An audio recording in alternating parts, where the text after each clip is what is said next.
Hello दोस्तों, जय हिंद, वंदे मातरम। दोस्तों, आपके YouTube channel GS exam solution में मैं बहुत बहुत स्वागत करता हूं आपका। आज की इस वीडियो में हम एसएससी एमटीएस जीके जीएस के लिए टेस्ट सीरीज को देखेंगे।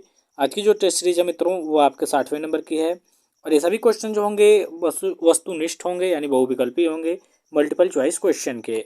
आज के इस खास प्रश्नों में आपके करंट अफेयर्स, साइंस, हिस्ट्री और पॉलिटी के क्वेश्चन सम्मिलित हैं और ये सभी क्वेश्चन जो है सभी परीक्षाओं के लिए महत्वपूर्ण है। ठीक है दोस्तों, तो चैनल को सब्सक्राइब कर लीजिएगा और जो बैच चल रहा है इसको ज्वाइन कर सकते हैं, निःशुल्क बैच ज्वाइन कर सकते हैं। इसके लिए आपको यूट्यूब पे जाकर जीएस एग्जाम सॉल्यूशन सर्च करना है और बैच को ज्वाइन कर लेना है। वहाँ पे आपको प्लेलिस्ट मिलेगी एसएससी एमटीएस जीके जीएस का, वहाँ जाकर आप अपने एसएससी एमटीएस के लिए मॉक टेस्ट दे सकते हैं। आज के इस वीडियो में 60वें नंबर की जो वीडियो है शूट की जा रही है और उम्मीद करता हूँ आपको वीडियो बहुत ही अच्छी लगेगी तो कमेंट कर दीजिएगा और लाइक कर दीजिएगा, शेयर कर दीजिएगा। तो चलिए आज के प्रश्नों को देखेंगे दोस्तों। देखिए, ये प्रीवियस ईयर के भी क्वेश्चन इसमें सम्मिलित हैं। इसमें पहला क्वेश्चन है आपका कि डीजल इंजन का आविष्कार किसने किया था। देखिए, ये क्वेश्चन आपका एसएससी के एग्जाम में पूछा हुआ है। तो डीजल इंजन का जो आविष्कार है रुडोल्फ ने किया था। रुडोल्फ डीजल इसका नाम था पूरा। और ये जब आविष्कार किया ना तो लोग इस पर बहुत हंसे, तो इसने खुदकुशी कर ली थी। डीजल इंजन का जो आविष्कार वैज्ञानिक ने किया था, लोगों के उपहास के कारण इसने अपनी आत्महत्या कर ली। और आज आप देख रहे हैं कि डीजल इंजन का कितना डिमांड है। हर एक क्षेत्र में डीजल इंजन का बहुत ही डिमांड है और बहुत ही उपयोग है। तो विकल्प इसका ये सही हो जाएगा। दूसरे नंबर का क्वेश्चन है कि सापेक्ष आर्द्रता, रिलेटिव ह्यूमिडिटी जो है किससे मापी जाती है। तो सापेक्ष आर्द्रता मापने वाला जो यंत्र है वो हाइग्रोमीटर। हाइग्रोमीटर के द्वारा सापेक्ष आर्द्रता यानी रिलेटिव ह्यूमिडिटी मापी जाती है।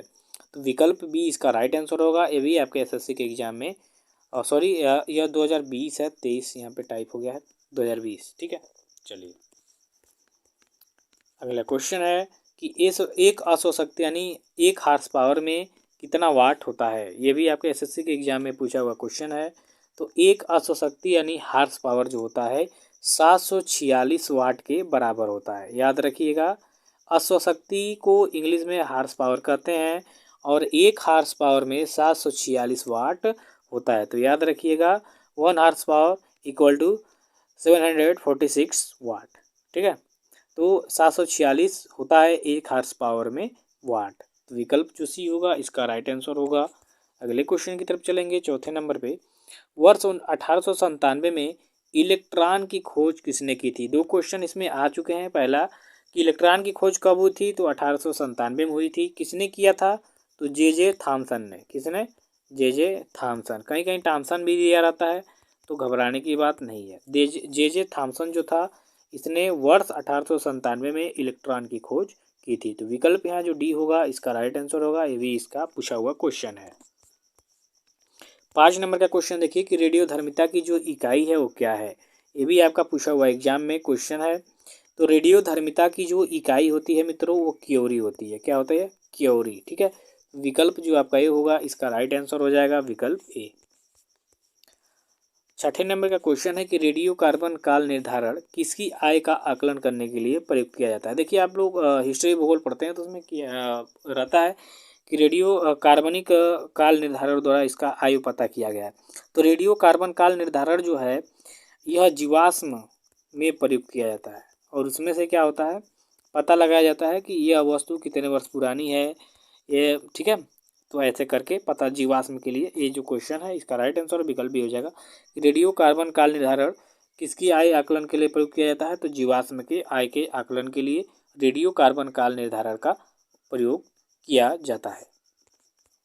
7वें नंबर का क्वेश्चन देखिए मित्रों कि भौतिकी में वह कौन सा नियम है जो यह कहता है कि समान ताप और दाब की स्थिति में सभी गैसों के समान आयतन में अणुओं की संख्या समान होती है। देखिए, क्वेश्चन बहुत इंपॉर्टेंट है क्योंकि एसएससी के एग्जाम में यह पूछा हुआ क्वेश्चन है, तो हो सकता है कि आ जाए। तो भौतिकी में वह कौन सा नियम है जो कहता है कि समान ताप और दाब की स्थिति में सभी गैसों के समान आयतन में अणुओं की जो संख्या है समान होती है। तो इसका जो राइट आंसर हो जाएगा एवोगाद्रो का नियम हो जाएगा। एवोगाद्रो का जो नियम है वह इस पर लागू होता है। ठीक है, तो विकल्प जो आपका सी दिख रहा है मित्रों इसका राइट आंसर हो जाएगा। ठीक है, चलिए अब 8 नंबर का क्वेश्चन देखेंगे कि दूध के दही के रूप में जमने का क्या कारण है। ये भी आपके एसएससी के एग्जाम में पूछा हुआ क्वेश्चन है। तो दूध के दही के रूप में जमने का जो कारण होता है वो जीवाणु होता है एक, जिसका नाम है लैक्टोबैसिलस। क्या नाम है, लैक्टोबैसिलस के कारण ही दूध से दही जमती है, तो ये एक प्रकार का जीवाणु होता है, याद रखिएगा, बैक्टीरिया होता है। ठीक है। 9वें नंबर का क्वेश्चन है कि इबोला क्या है। देखिए इबोला आप जानिए यह एक विषाणु है, वायरस है। इसके द्वारा मनुष्य के शरीर में रोग फैलता है, जैसा कि बुखार टाइप के रोग होते हैं इबोला वायरस की वजह से। ठीक है। तो इबोला एक क्या है, विषाणु है, यानी वायरस। 10 नंबर का क्वेश्चन है कि पत्ता गोभी खाद्य पदार्थ का संग्रह कहाँ पर करता है। तो जो पत्ता गोभी आप लोग खाते हैं वो अपने पत्ता गोभी पत्ते में ही खाद्य पदार्थों का संग्रह करता है। ठीक है। तो इसका राइट आंसर हो जाएगा पत्तियाँ। ये भी क्वेश्चन आपका पूछा हुआ है, देखिए एसएससी में, इसीलिए मैंने इस बार सभी टैग लगा दिए हैं कि ये क्वेश्चन कब पूछा है, तो प्रीवियस ईयर के भी क्वेश्चन इसमें सम्मिलित हैं। तो पत्ता गोभी जो है अपना खाद्य पदार्थ अपने पत्तियों में क्या करता है, संग्रह करता है। 11 नंबर का क्वेश्चन है कि मादा पुष्प के लिए किस भाग में निषेचन होता है। निषेचन की बात यहाँ पे आ रही है कि मादा पुष्प के किस भाग में निषेचन होता है दोस्तों। तो अंडाशय में निषेचन होता है। मादा पुष्प के अंडाशय में क्या होता है, निषेचन होता है। ठीक है। यानी जनन की प्रक्रिया जिसे कहते हैं निषेचन होता है, तो उसके अंडाशय में होता है। 12 नंबर का क्वेश्चन है कि इनमें से कौन सत्य फल का उदाहरण है। अब सत्य फल यहाँ पे आया है, तो सत्य फल किसे कहते हैं। देखिए तो निषेचन के बाद अंडाशय में जो फल विकसित होता है उसे सत्य फल कहते हैं। ठीक है। समझिए बात को कि सत्य फल किसे कहते हैं। तो निषेचन के बाद अंडाशय से जो फल विकसित होता है उसे सत्य फल कहते हैं। यानी जो पेड़ पौधों में निषेचन की क्रिया होती है, तो जो अंडाशय होता है उसमें जो फल विकसित होता है उसे सत्य फल कहते हैं। और जिनमें अंडाशय में फल विकसित नहीं होता है वो आपका असत्य फल होता है, जैसे कि सहतूत, कटहल, ठीक है, सेब। और इनमें से सत्य फल का उदाहरण है आपका आम। आम क्यों भाई, क्योंकि निषेचन जब होता है तो ये अंडाशय में इसका विकास होता है, किसका, आम का, तो इसलिए क्या है, सत्य फल है। तो विकल्प जो डी होगा राइट आंसर हो जाएगा। उम्मीद करता हूँ ये बात समझ में आई होगी आपको।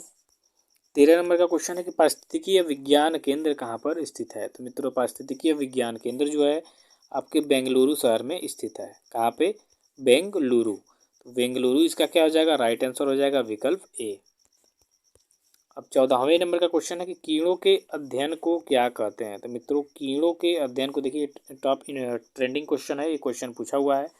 तो कीड़ों के अध्ययन को जो है एंटोमोलॉजी कहते हैं। ठीक है, एंटोमोलॉजी।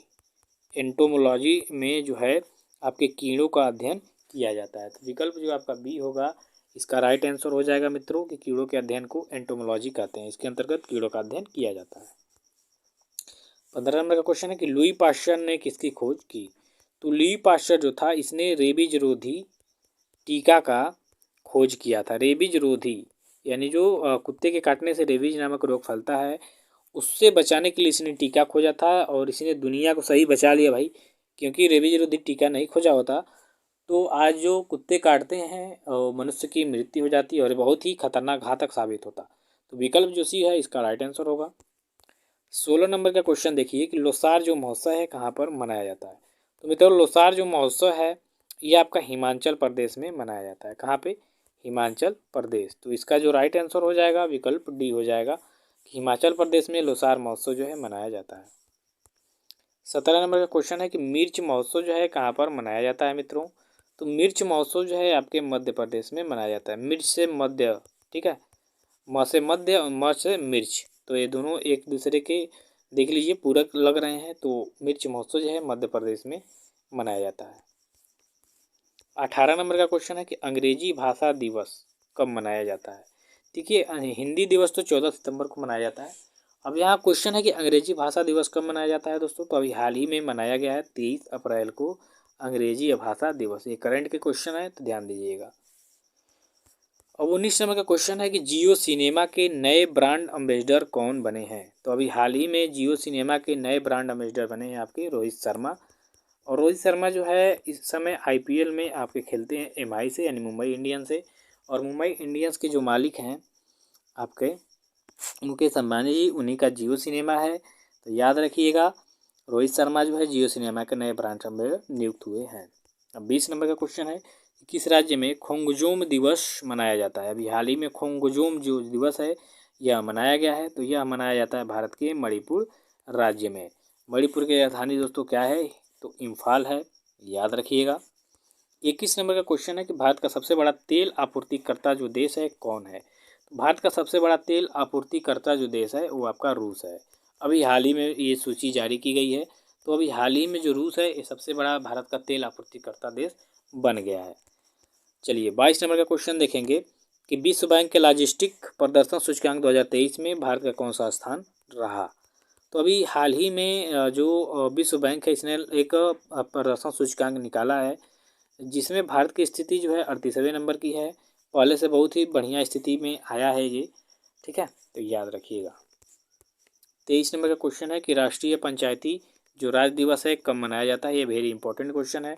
तो अभी हाल ही में मनाया गया है दोस्तों राष्ट्रीय पंचायती राज दिवस 24 अप्रैल को प्रत्येक वर्ष मनाया जाता है। ये राष्ट्रीय लेवल का दिवस है, याद रखिएगा, अंतर्राष्ट्रीय नहीं है। राष्ट्रीय पंचायती राज दिवस 24 अप्रैल को मनाया गया है। 25 नंबर का क्वेश्चन देखिए कि भारत की पहली वाटर मेट्रो जो है केरल के किस जिले में लॉन्च की जाएगी? तो भारत की पहली वाटर मेट्रो जो है केरल के कोच्चि जिले में लॉन्च की जाएगी, ठीक है, कोच्चि जिले में। तो विकल्प जो आपका डी दिख रहा है इसका राइट आंसर हो जाएगा। भारत की पहली वाटर मेट्रो जो है केरल के कोच्चि जिले में लॉन्च की जाएगी, तो इसको राइट आंसर हो जाएगा विकल्प डी। तो आज के लिए बस इतना है मित्रों, मिलते हैं नेक्स्ट वीडियो में।